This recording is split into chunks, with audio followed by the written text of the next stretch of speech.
Welcome to Afternoon Briefing this Tuesday. Greg Jennett with you from Parliament House in Canberra, here on Ngunnawal country, and Fran Kelly's with us from our Sydney studios on Gadigal land. Welcome back again, Fran, after a long weekend. I hope it finds you refreshed this Tuesday.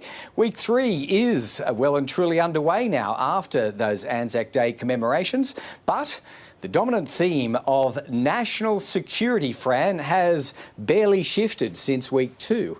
That's exactly right, Greg. In fact, Scott Morrison's day started in the garrison town of Townsville, while from Darwin, Penny Wong and fellow Labor frontbenchers launched into day 16 with a package of promises designed to improve Pacific relations.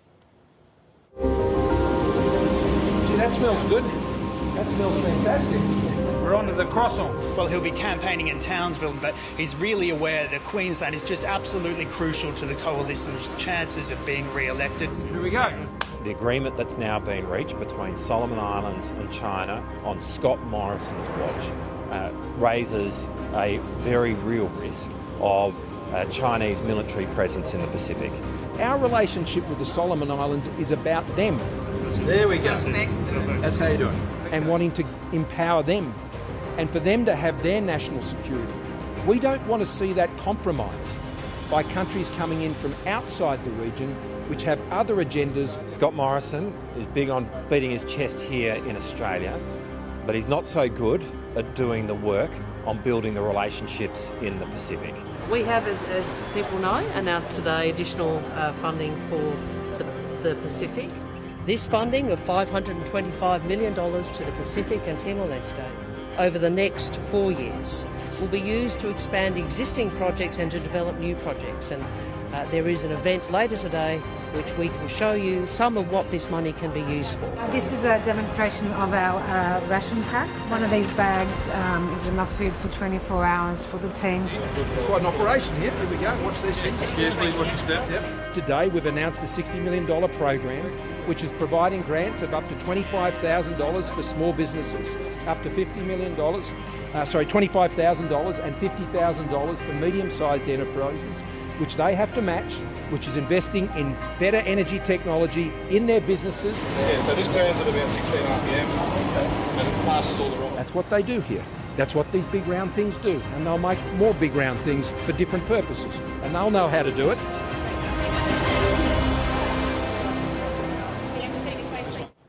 Yeah, so you hear it there once again. Pacific, Pacific, Pacific. I'm not sure it's ever been quite so prominent in You know what Australian... you also hear there, Greg? Plenty that? of money being chucked around. There's so much money being offered, isn't there, in some of these seats? There certainly are, yeah. I mean, where the domestic campaign, Fran, is intersecting with foreign policy and then, as you say, money going into the mix, even without Anthony Albanese on the scene, there's still a bit to get through. Why don't we do that? Because we heard talk from Scott Morrison over the weekend, Fran, raising the stakes further on regional security. This is where he was suggesting that the US, with Australia, would regard any Chinese military base in Solomon Islands as, quote, a red line development, which sounds provocative, Fran, if we actually knew what it meant. Plenty of questions have been asked since, but are we any clearer, Fran, on what this red line is and what it would mean if it were crossed? And no, we're not, and it is a particular formulation of words, so it is provocative in that sense. There have been questions to the Prime Minister today, to the Defence Minister Peter Dutton, Foreign Minister Marise Pyne. The answer is, well, broadly, these matters are of national security. You wouldn't expect us to discuss possible details, which in the end will be worked out with our partners in the Pacific and our allies. So the question is then, Greg, why say it? Why use that form of words if it's a threat the government can't or won't quantify? Analysts and commentators have criticised the Prime Minister for using that language, suggesting it could end up looking like an empty threat.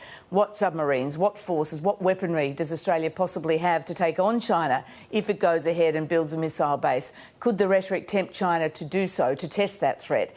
Former Liberal Prime Minister Malcolm Turnbull was out and about on RM Breakfast this morning, criticising Peter Dutton's rhetoric as bombastic and bellicose and playing to the tabloids. So generally, it's regarded as language that could be counterproductive, I think. Yeah, and plenty of people people, as you say, have weighed in throughout the last 24 to 48 hours, Fran. The most recent person to do so was Foreign Minister Marise Pyne. That was only in the last hour or so. But, like Scott Morrison, she's remaining coy on what this threat entails. The Prime Minister was very clear about that yesterday when he said that for Australia that would be a red line. We've been explicit about that. I don't think it's helpful to speculate. Ultimately, we would be working very closely with partners, including partners in the Pacific, in response to any such step. But let me reinforce that the Prime Minister of the Solomon Islands has now reiterated, including in his own parliament, to his own people on multiple occasions, not just to Australia, but to the Pacific, that there is no agreement from him or from his government that would see the Chinese able to establish a military base in the Solomon Islands.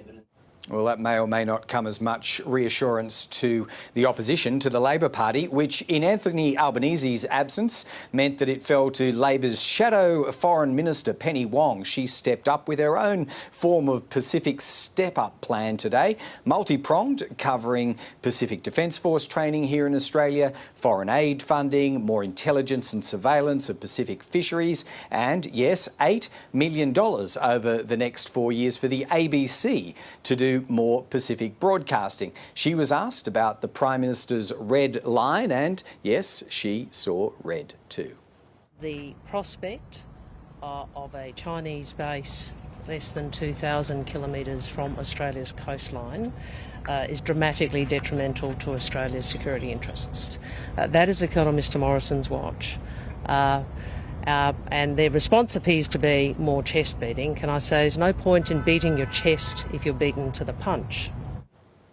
Boom, boom. As for Scott Morrison, well, Greg, no surprise, he tried to play down, even belittle Labor's policy, especially that $8 million a year to the ABC to broadcast Australian content into the Pacific on radio, television and online. Here's the Prime Minister's response. I sent in the AFP. The Labor Party wants to send in the ABC when it comes to their Pacific solution. They have a Q&A solution in the Pacific. What we have is real investment in our partnerships with the region. The BlackRock facility in Fiji, for example. That is a training centre for Fijian military to be able to participate in the peacekeeping operations of the United Nations. We built that facility. I mean, Frank Bainimarama, the Prime Minister of Fiji, was trained in Australia. And so for Labor to run around and pretend that somehow there hasn't been significant investment in training, whether it be in the Defence Forces, supporting with additional assets, particularly the Guardian-class patrol boats, investing heavily in their economic infrastructure and their economic opportunities, is absolutely absurd. They are playing politics with the Pacific, and the only ones who are benefiting from Labor's attacks on the government is the Chinese government, and it would seem the ABC. Well, part of Labor's Pacific policy announced today is a big commitment to Pacific workers, including switching the eligibility of the government's 4-year agriculture visa from workers in the ASEAN region to workers in Pacific nations. Kristina Keneally is the Shadow Minister for Home Affairs, and I spoke with her earlier. Kristina Keneally, thanks for joining us. Thank you.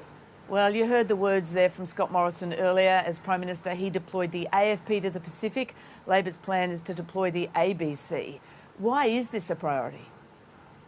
Well, Fran, we believe that the Pacific Island nations should hear Australian voices, not the voice of the Chinese Communist Party. And what has happened since the Morrison government cut broadcasting to the Pacific nations is that China has moved in and is broadcasting in English languages on television and on radio.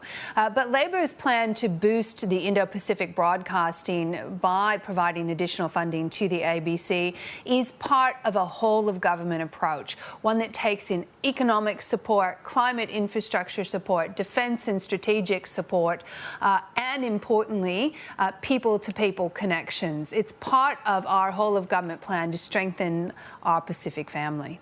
All right, there's a headline figure in this package, a boost of $525 million to overseas development aid to the Pacific, but that's over 4 years, $130 million a year.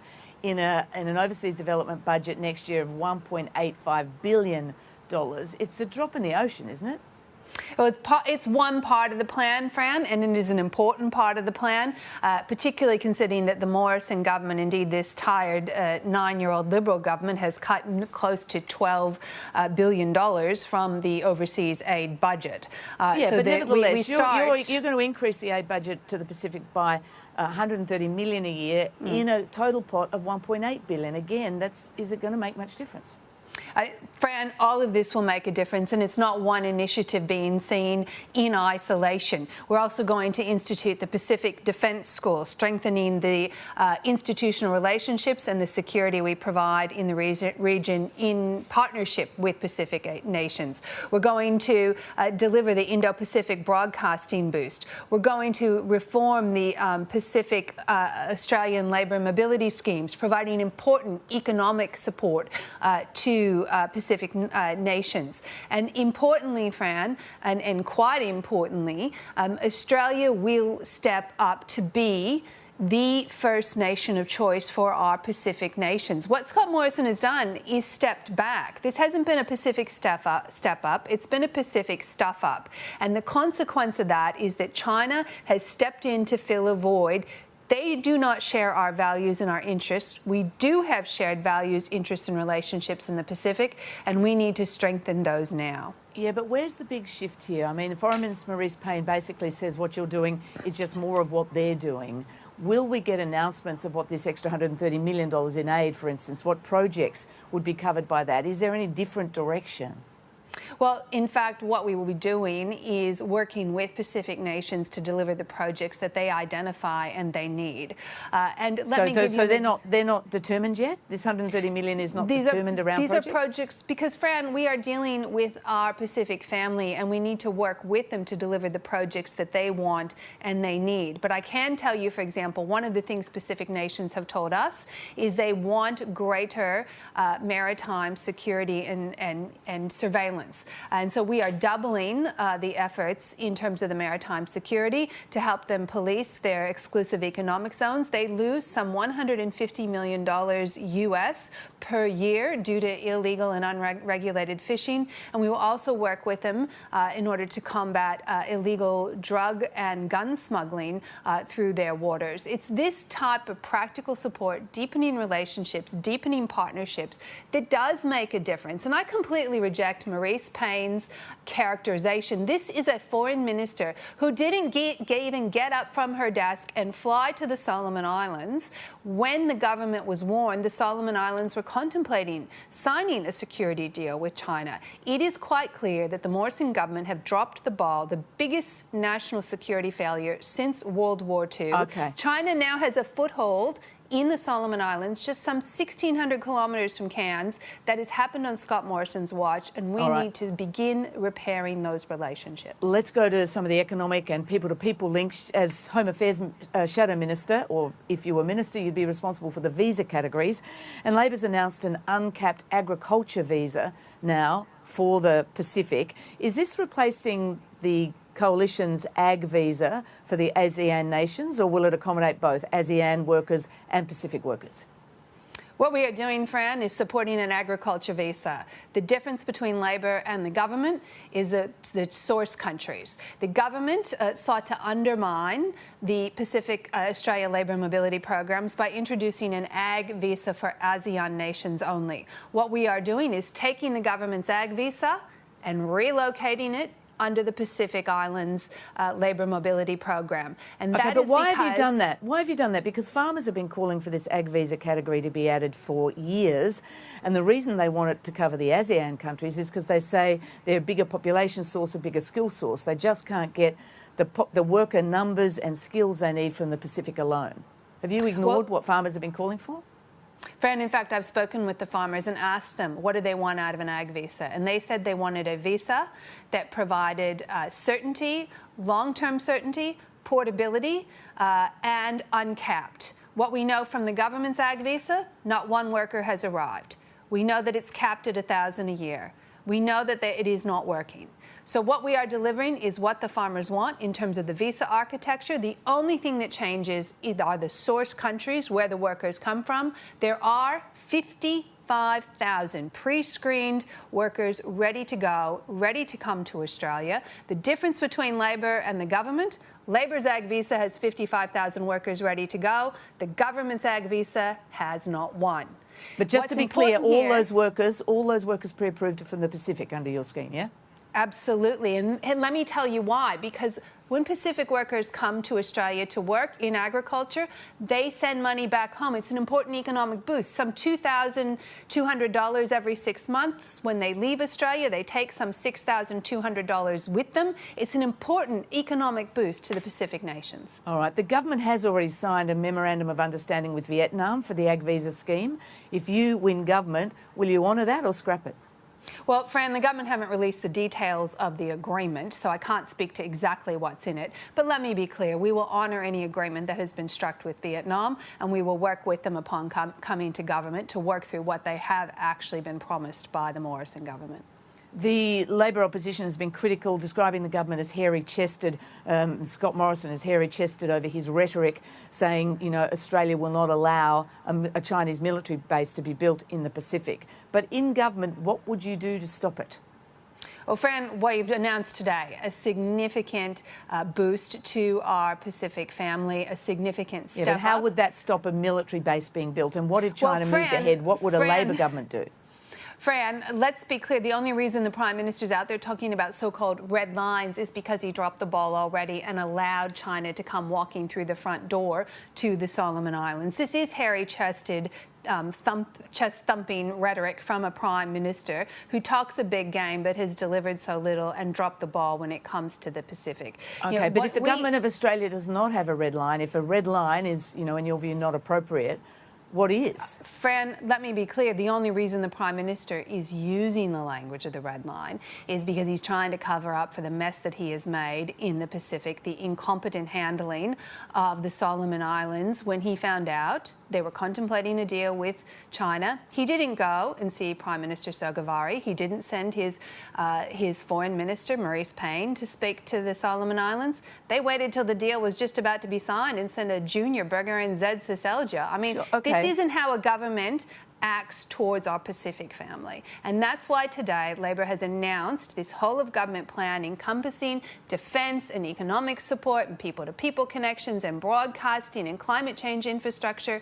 It's all part of our boosting and strengthening our relationships in the Pacific. OK, but we're not completely in the realm of fantasy here. I mean, the US has been to the Solomons and said, come away and said if a Chinese military base is built there, it will respond. What do you understand that to mean, and what would an Australian Labor government join the US? How would it join the US in responding? Which is just another way of saying the red line, really. Fran, I don't think it is useful to start forecasting or hypothesising about military bases that don't exist. But I do say this. We are incredibly alarmed by the government's failure here. We are incredibly concerned about the prospect of a military base in the Pacific Islands, and we would work very closely with our US counterparts on any attempt to do so. But what I'm clearly trying to emphasise here, Fran, is that the only reason you've got Peter Dutton and Scott Morrison out with their empty, loud rhetoric is to cover up for their massive failure in missing an opportunity to step up with the Solomon Islands and indeed all Pacific nations as China has moved in to fill the void. Kristina Keneally, thanks very much for joining us. Thank you. Now, Rodger Shanahan is a former Army officer turned Lowy Institute analyst these days. He's seen red lines drawn on many maps before, most recently and notably by Barack Obama on the use of chemical weapons in Syria. So, to try to gain some understanding of Australia's options if Beijing crossed any notional red line, Rodger Shanahan joined us from Sydney a short time ago. Rodger Shanahan, welcome to Afternoon Briefing. We've heard Scott Morrison and also binding the US into this position, talking about a red line being crossed if China was ever to establish some sort of military base in the Solomons. What do you take a red line to mean?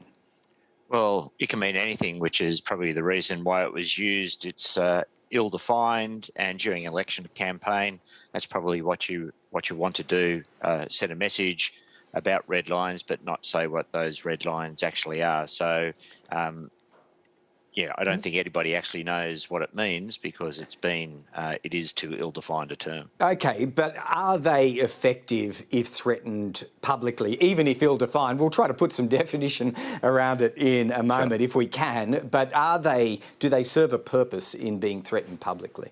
Listen, the most famous red line of recent times has been President Obama's claim that if Syria's President Assad used chemical weapons, that would represent a red line. He came under a great deal of criticism for not following through on that red line comment. So it's very difficult for political leaders to say something is a red line, because if that red line is crossed, then you have to take action because you've threatened it previously. Is that you have to because of a general public expectation, or do you think for credibility of a government they are duty-bound to follow through?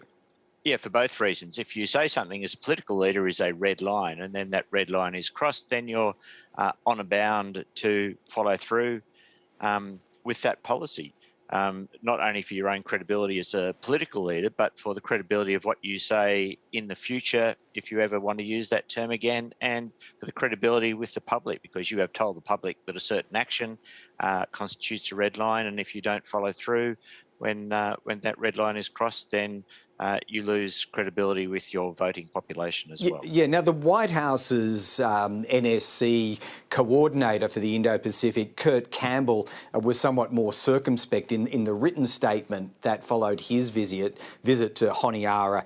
He quoted significant concerns that they hold and said they would respond accordingly to any steps to establish a permanent Chinese military presence. Do you think vaguer forms of words like respond accordingly are better in the current circumstances? Oh, certainly. It gives you a lot more room to come and try and massage the kind of response that you want if there are events that take place in the region that are concerning.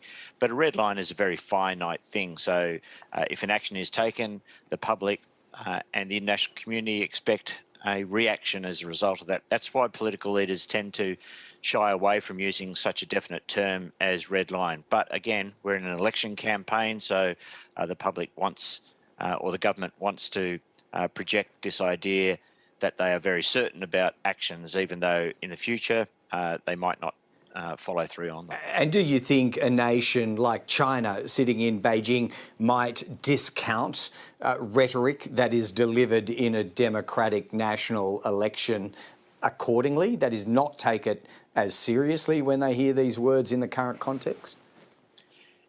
Yeah, listen, I imagine the wiser heads would see it that way.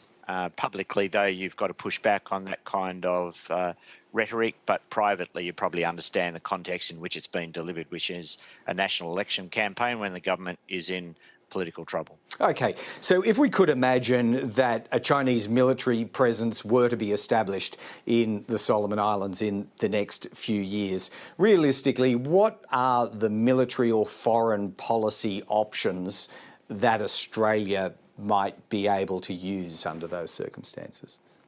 Well, there's a massive amount of ifs in that. The Solomon Islands Prime Minister has said that's not going to happen.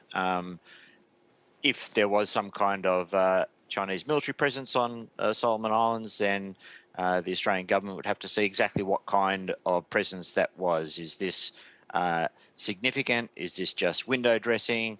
Is the kind of presence lead into closer economic relations or political relations as a consequence of that? Do those close relations come at the expense of relations with Australia? So it's very difficult to say, projecting into the future about this what-if idea, because there's too many unknowns about it. But as a security partner and a significant security partner of Solomon Islands, would it be conceivable that Australia might seek to drive a Chinese presence out by force, for instance? No, I don't think anybody thinks that's a realistic option on either side of Parliament. And in foreign policy terms, how might you exert pressure that didn't, at the same time, harm the people of Solomon Islands? Well, it's not only the Solomons that you're looking at. You're looking at the broader Pacific as well. You don't want to be seen to come in too harshly and interfere in essentially what is a sovereign government's decision to have a particular foreign policy platform that you disagree with. So it's a very difficult area where you have to massage the considerations of your own foreign policy, where you see this as something that you don't want to have occurred, but yet you don't want to have too big a stick that threatens some kind of blowback to you, not only from Solomon Islands population, but from other Pacific countries as well. So it would take deft diplomacy, but there are ways that you can pull particular levers, I would imagine, in the bilateral relationship without completely cutting them off. And this is going to be a challenge in the years ahead for whatever government's in power, I imagine. Yeah, I imagine wise heads and nuanced language perhaps going to have to be invoked at some time in the future. Rodger, Shanahan, thanks for joining us this afternoon. My pleasure. Well, it's week 3 of this 6-week election campaign, and according to the polls, the primary vote of the Coalition and Labor hasn't really shifted, which means neither side right now could win government in their own right. I'm joined now by our favourite panel of regulars, political veterans, former Liberal Minister Christopher Pyne and former Labor Minister Craig Emerson. Welcome, both of you. Thanks, Fran. Christopher Pyne, foreign policy continues to dominate for the second week now. Do you think the electorate's engaged with this issue? Do you think they'll be taking much notice? Oh, I think they're definitely engaged with the election and foreign policy because of the Solomon Islands decision with China has made it front and centre. It surprises me that Labor wants to talk about national security because, of course, it hasn't been a strength of Labor for a very long time. It, along with economic security, has tended to favour the coalition. The fact that they're doing that suggests to me that their polling says that they have a reason to do it. But looking behind what they've been saying, they actually haven't got any kind of prescription other than what the government has been doing to address the South Pacific. There are 22 countries across the South Pacific. Addressing China's challenge to Australia in our region is like playing a game of whack-a-mole. And I know because I was the minister that funded the Lombrun naval base upgrade in Papua New Guinea and the Black Rock training facility in Fiji. And of course there was the telecommunications investments across the South Pacific to link many of the islands with mainland Australia and Papua New Guinea. So the Chinese haven't crept up on Australia. It's a constant battle to try and make sure that the South Pacific stays on our side of the ledger, and that's what the government's been doing. So I think a lot of Labor's rhetoric is just election rhetoric.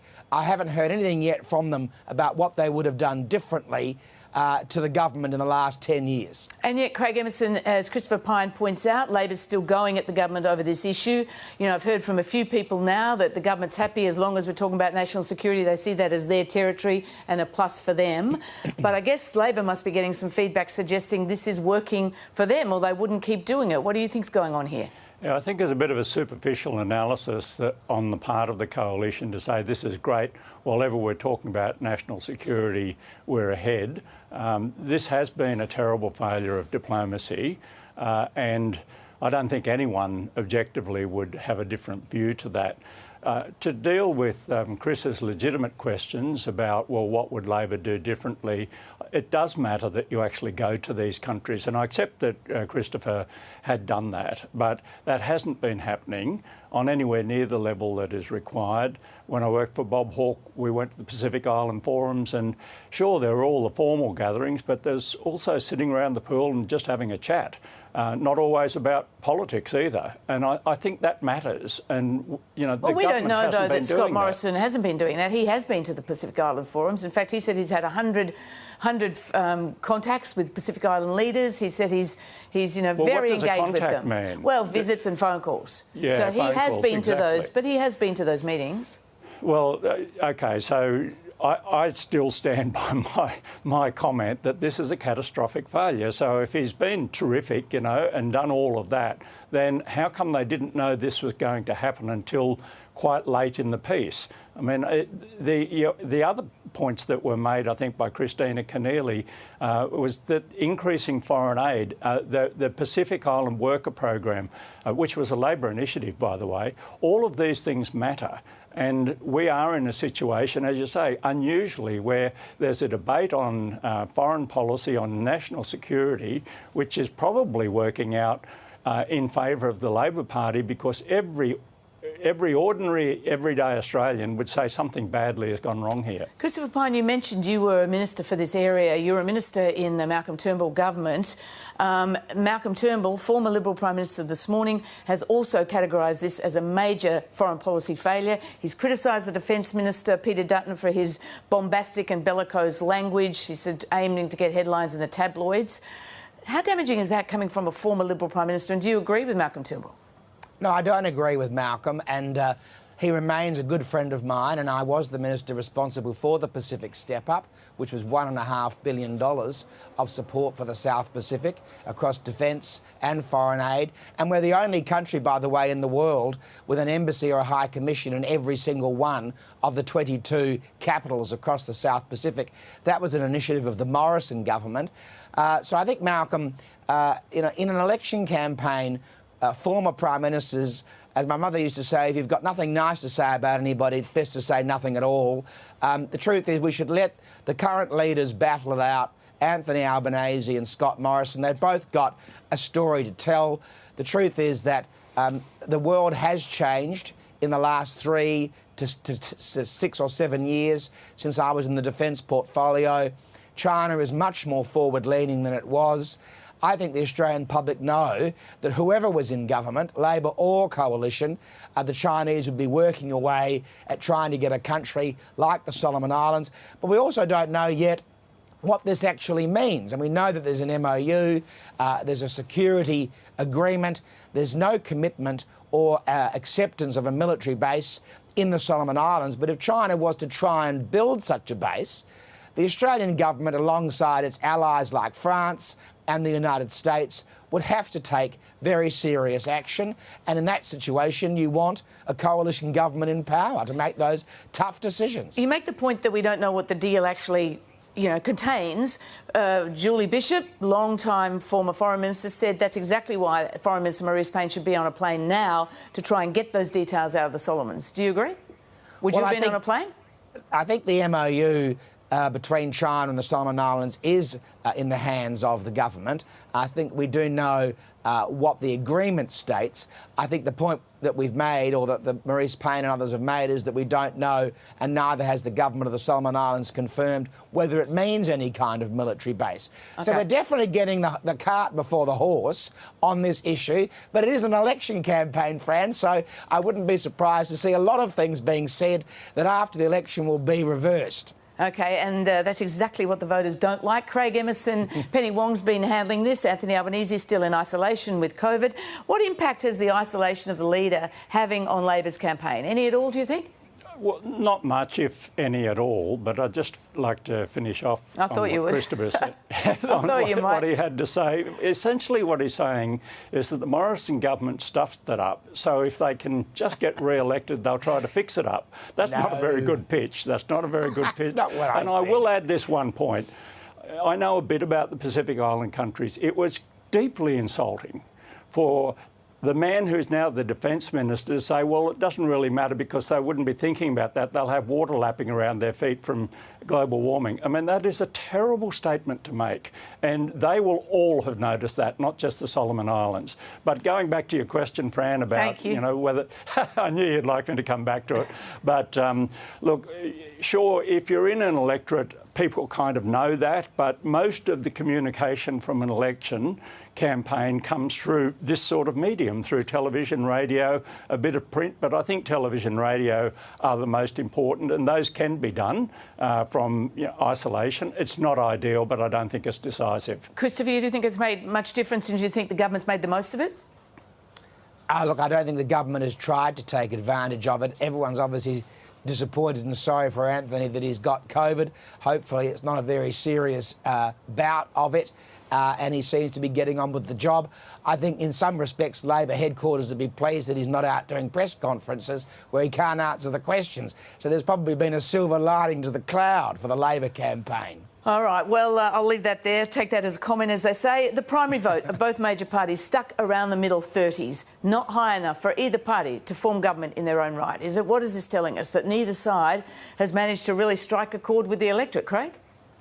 Primary vote in the mid-30s with a very substantial proportion of the others undecided is actually quite promising for Labor, particularly if it's the same or roughly the same primary vote as the coalition. The reason I say that is if you then add the Greens, which are about 10 percentage points usually, in polls at least, 85% of those preferences come to Labor. And that's going to be very high again this time because someone who votes Green number one is very unlikely to say, Morrison's doing a good job on climate change, for example. So there'll be a very strong preference flow from the Greens and also from others, Animal Justice Party, people like that. But there is still that pool of undecided. And my analysis, for what it's worth, is that the public are saying we are interested in changing the government. We just want to have a better look. Take our time, have a look at the alternative. And so it could go, a Labor win or even a very strong Labor win if there's that whoosh effect towards the end when they say, you know what, I'm comfortable enough. I do want to change the government and I'm going to vote to do it. All right, let me just pick you up there quickly before I get Christopher's response. Labor's primary vote, according to Ipsos, I think it is, has come down a point to 34. It was only 33, wasn't it, at the last election? It failed to win. Surely Labor is not thinking it can take government with a primary vote of 34, is it? But Fran, as I said, there's probably, I think it's about 10 or 15% undecided. They're not going to go into the polling booth and vote for undecided. I promise you that. All right. They're going to vote for Labor or they're going to vote for the coalition. The primary vote will be higher than 32 or 33%. In 1990, Labor won with 39%. High 30s is a very good base in which to form a government, and a government in its own right. He's right. That undecided vote's going to go somewhere. The primary votes of one side or the other or both is going to go up a bit. Would you expect to see a change in tactics in these last few weeks by either side to try and consolidate that, to grab that undecided vote, or just more of what they're doing? Well, I'm excited about Craig's whoosh effect. The whoosh effect, of course, in 1996 delivered the Howard government election. Of course, the undecideds fell overwhelmingly to the coalition, which is why we won so well. So there's definitely a 10 to 15% undecided at the moment. I don't know where they're going to land. It's still a month away. But I think a lot of the commentators are getting the polls wrong. Today's news poll, for example, which was characterised as a huge third-party independence poll, it's just not true. The swing to Labor since the last election on the news poll is 5%. 5% primary vote drop for the coalition. Almost all of that's gone to Labor. One Nation's gone down by 0.1. Clive Palmer's gone up by 0.6. Independents, the so-called Climate 200 independents, which everyone keeps talking about as being this major political force, their vote went up by 0.6. So the independents and minor parties increased by 1.8. The rest of it went to Labor. So Labor's in a strong position on the primary vote. See, There's no doubt about that. There's no doubt about that. There's still a month to go.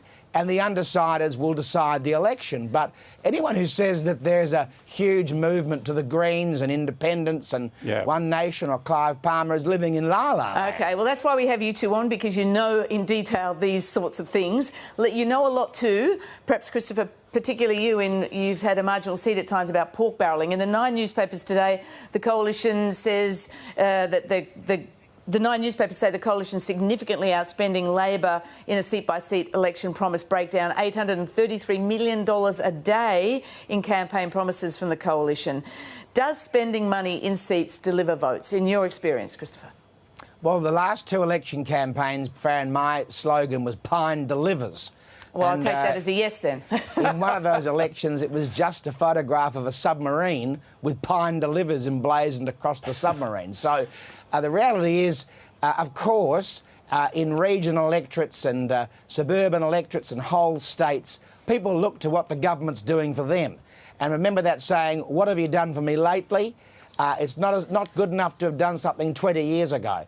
So, of course, spending on cricket fields or recreation centres or rugby pitches, swimming pools, of course that makes a difference, because voters in Australia are looking for community amenities. There's nothing wrong with that, by the way. It is a measure of the success of a good local member of parliament that you deliver things for your electorate. Yeah, but that's the reality what you're is you've elected to do. The reality is you've got a lot more chance if you happen to be an MP in a marginal electorate. Now, let me give you this example also from that report I mentioned. In the marginal seat of Chisholm, for example, Labor reportedly promised Craig $2 million on April the 9th to upgrade a local sporting centre. 4 days later, the Coalition promised $3 million. Is that kind of shift going to change a vote, do you think? It's a bidding war, isn't it? And I don't agree with Christopher on this one, that, you know, this is all legitimate and that's what people deserve and that's what people expect. I used to work for Peter Walsh, who's probably the toughest finance minister in Australia's history, and he lamented the sort of creeping to other levels of government of the Commonwealth's responsibility. You know, the Commonwealth has responsibility for defence and major, you know, initiatives such as Medicare and so on, but the more and more the Commonwealth says, well, you know, we'll give you all a dartboard or we'll give you, you know, a soccer ball or whatever, you're getting more and more into the responsibilities of state and local government. Okay. Like the Commonwealth is behaving like a local council. And I actually don't think that's good, because it's a lot of spending that's got to be paid for, and now we have massive deficits. All right, we're out of time, but I want to use your experience for one more answer. Tomorrow we get the inflation figures tipped to be very high at 4.5%. That's inevitably going to bring the discussion back to the economy, I would think, and cost of living. Very briefly, Christopher, who does that help? Well, talking about the economy is good for the Coalition, because it tends to be the voters' default position that we will be better, Coalition will be better at managing the economy than Labor, because that has been the truth over the last several decades. The Hawke-Keating government was probably an aberration in Labor history. So I think it does favour the Coalition. Craig, very briefly? Cost of living doesn't favour the Coalition, because prices are going up much faster than wages. So the purchasing power of wages is falling. That's confirmed. And we will find tomorrow that prices have gone up again. Okay. This will create a question about when the Reserve Bank increases interest rates. I think they won't do that before they can see wages rising. Probably won't therefore happen before the election, but it probably will because of the conditions that have been created sometime after the election. You said can't, probably won't, probably will. Which one is it? No, look, I said it probably won't before the election and probably will after the election. Let me have the final word. Pay attention. I think they probably won't until after the election. Craig Emerson, Christopher Pyne, thank you very much. OK, thanks, Fran. See you, Christopher.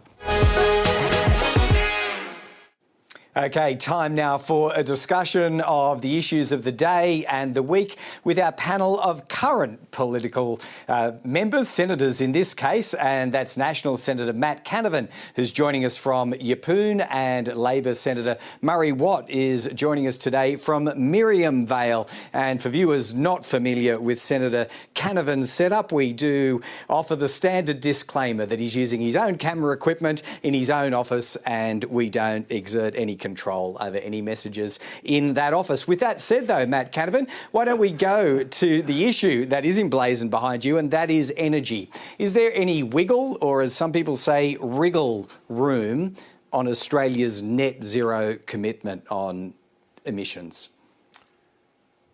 Well, there's 2 points to make here. First of all, Angus Taylor, when he announced the net zero commitment, said that there's no set trajectory, that we're not following a linear path like the Labor Party. Our path, or the government's path to net zero, will respond to circumstances. The other thing to say is here, well, the net zero thing is all sort of dead anyway. I mean, Boris Johnson's said he's pausing the net zero commitment. Germany's building coal and gas infrastructure. Italy's reopening coal-fired power plants.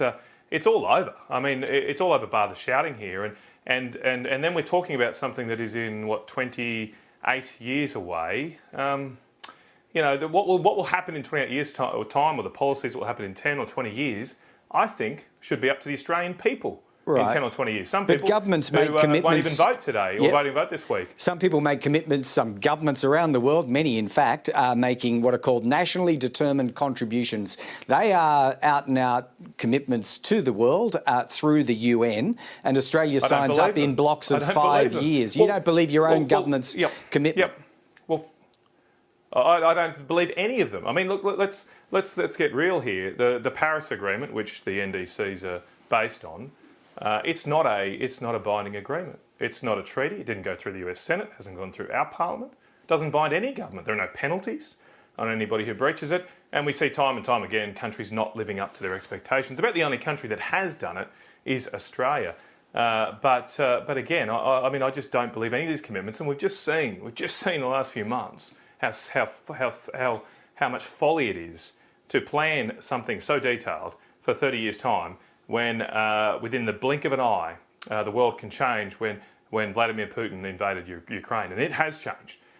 Suddenly, as I say, Europe has walked away from its net zero commitments. They weren't even a year in the making. And we don't know what's going to happen in our region either. And so I think should be much more focused on the threat of China and its aggression in our region. OK, I'm going to come to Murray Watt in just a moment, but just one final point I'll try and draw out of you on this, Matt Canavan. Therefore, you're prepared to look voters in the eye in Queensland and just say, don't believe a word of the Morrison government's commitments, and the other side, but particularly your own, don't believe a word of the Morrison government's commitments to the United Nations. Well, no, what I'm saying is don't believe anybody who tells you that they know what's going to happen in 2050. I don't know what's going to happen in 2050. I don't know what's going to happen in 2030. What about the next 5 years? What about up to 2026, the current commitment period? That's obviously a little bit more.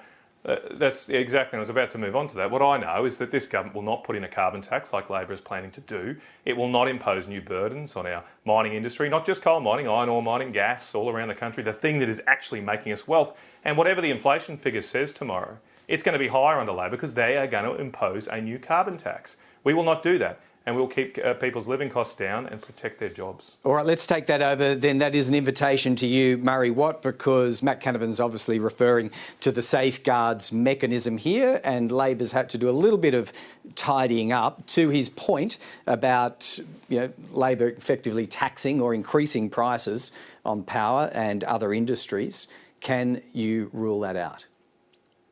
Well, I'll come to that in a moment, Greg, but this is a pretty dramatic development that we've just heard from Matt in saying that the government's net zero policy is dead. He said in answer to your questions that net zero is dead.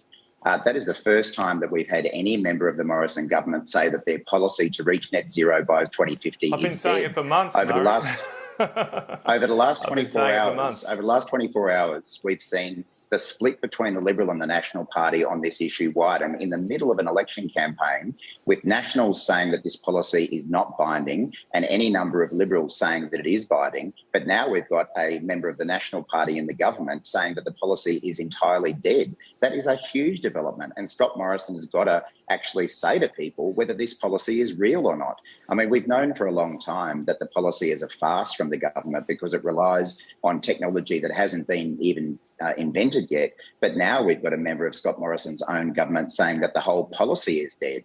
I'd love to hear what people in Dave Sharma's electorate have got to say about that, or Trevor Evans or Julian Simmons in Brisbane or many others. What about taking it in bite-sized chunks, though, in 5 yearly instalments? I'm not trying to run Matt Canavan's arguments for him, Murray Watt, but he seems to acknowledge that, at least in the short term, there's some validity to these exercises. Well, that's exactly why Labor has put forward an ambitious but realistic 2030 target of reaching 43% emissions reductions, because we know that in order to get to net zero by 2050, which the government, until Matt's interview, I thought was committed to, we know that we need to be making progress to that, and that's why we've set that interim target by 2030. But I'm staggered to hear a member of the government say that one of their key policies is dead in the middle of an election campaign, when for the last few months they've been running around the country assuring people that they are serious about net zero emissions. All right, Murray, you're just telling fibs, mate. Seriously. You're telling absolute fibs, because it's your words with me, mate. It's your words. Time and time again. Hang on, mate. Just I didn't interrupt you. I mean, you've sent me months and months say that I do not support net zero. I will not vote for net zero. That's been my consistent policy, and I go to this election on that platform. And I've been saying for months net zero is dead. You can see it around the world. It is absolutely gone. Now, why would we've got to be really careful here about what the circumstances we face in the world and the situation we face in the Pacific Islands. Why would we continue down this path when, as I said, the UK, the biggest backer of it, has backed out of it? Like Boris Johnson said, he's pausing his commitments. They're drilling for oil in the North Sea right now because they need to fight Vladimir Putin. Germany, Italy, the same, have walked away from it. The US is running around the world trying to find oil from any potential tin pot dictator they can.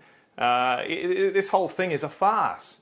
And so while ever our nation is focused on these unreal things that aren't going to happen, but will cost us a lot of money, Labor's carbon tax will cost us billions, whenever we're focused on that, we are weakening ourselves as a nation and putting at risk our ability to defend our country against the aggression of China. And don't get me started on China. Some of you, your mates, Murray, and including yourself, run around and say China's somehow committed to net zero. Give me a break. They just had a record amount of coal production in the last quarter last year. They are not doing a thing to go towards net zero, but they are advancing their military through the South Pacific region. Yeah, quick last word from you, Murray, and then I want to briefly touch on ag visas and the difference between both parties. But go ahead, Murray, what? As usual with Matt, we hear half the story. It is true that other countries are continuing to explore for oil and gas, but you know what they're also doing? They're investing in renewables and hydrogen, and they're exactly the kind of investments that Labor's policy will deliver, and most importantly, they will deliver jobs to people in places like Central Queensland, North Queensland, which Matt claims to represent. This is the tragedy of what we've seen from people like Matt and his government over the last 10 years, is that they have held back investment in the kind of technology that is happening all around the world. Oh, like the Adani mine? Which means that we are offshoring jobs. Mate, you opposed it. Which means that we are offshoring jobs. You didn't support the Adani mine. In renewables, in hydrogen and in manufacturing to other countries who are ahead of us. And if you want to talk about Labor's policy and what it will mean, Matt, why is it that your government's policy already sees Incitec Pivot's ammonia plant in Moranbah buying carbon credits? Why is it that a number of iron ore mines around the country are buying carbon credits? I actually went and looked at the figures. I went and looked at the figures before I came on here, Matt. You would do well to go and look at some facts rather than come on here. Okay, there's a bit of delay between.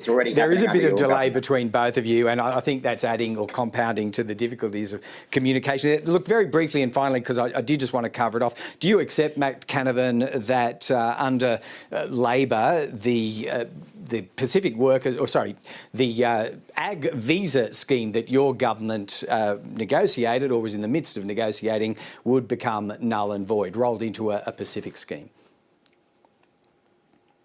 Well, I don't see why we should restrict access to Southeast Asian nations. It doesn't seem particularly rational. It seems to me here just simply that the Labor Party got themselves in a huge bind. The Labor Party got themselves in a massive bind where they wanted to try and join the union campaign against this stuff, but they realised it was nonsensical, so they're now saying, "Oh, we'll do ag visas, but just from the Pacific." I mean, I don't know. I don't really mind. Don't base people on their racial or ethnic basis, but the Labor Party seems to have a policy here that's doing that. Yep. Murray, just finally, why that shift? Why that shift from the Southeast Asian nations, ASEAN, rolling it into pretty much an exclusively, or almost exclusively, barring Vietnam, Pacific scheme?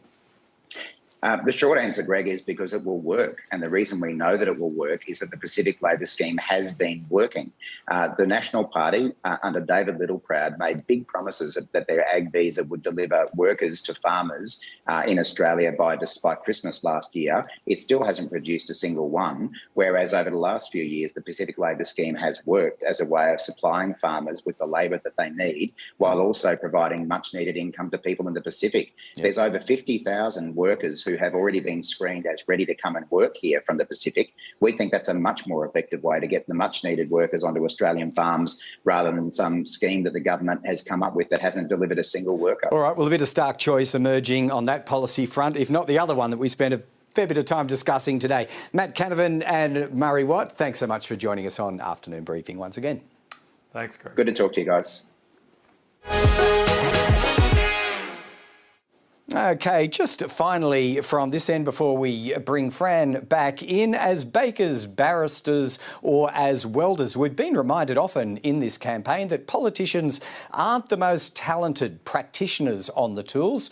Professionalism and practice really do have advantages over enthusiastic amateurs, which they are. That's something the Treasurer witnessed himself announcing a $15 million upgrade of Whitten Oval, especially to help the Western Bulldogs women's football program. After formalities, Josh Frydenberg took 3 creditable shots from out wide. 2 didn't go the distance though. 1 earned him a solitary point when it slipped into the left. Then it was up to the pros, women, who promptly shone.